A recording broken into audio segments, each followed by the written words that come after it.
জমি খারিজ করতে কাকে পাঠাচ্ছেন? বাপ দাদা চাচা বা মুরব্বী মানুষকে? একটাবার নিজে যান না, কারণ তারা তো জানেই যে সেখানে এত এত টাকা লাগে।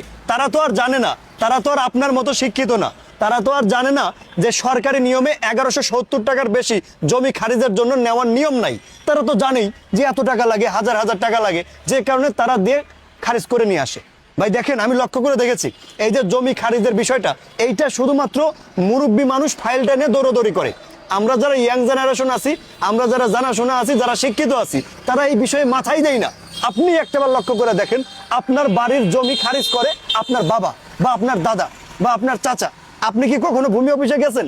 আপনি জান নাই, কারণ আপনি জানেনই না ওই বিষয়টা। আপনি ওই প্যারাডাই নিতে চান না মাথার মধ্যে, যে কারণে মুরব্বী মানুষেরা যায়, পড়াশোনা জানে না, তাদের কাছ থেকে 20,000 25,000 টাকা যা খুশি তাই নিয়ে নেয়।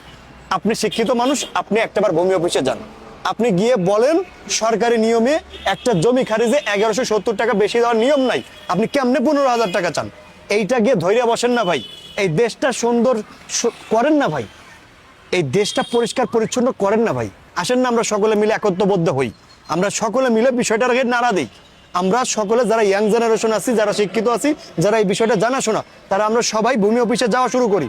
বাপ দাদা চাচা মুরব্বী মানুষকে দেওয়া আমরা বন্ধ করি। এই দায়িত্বটা আমাদের নিজে কাঁধে নেই।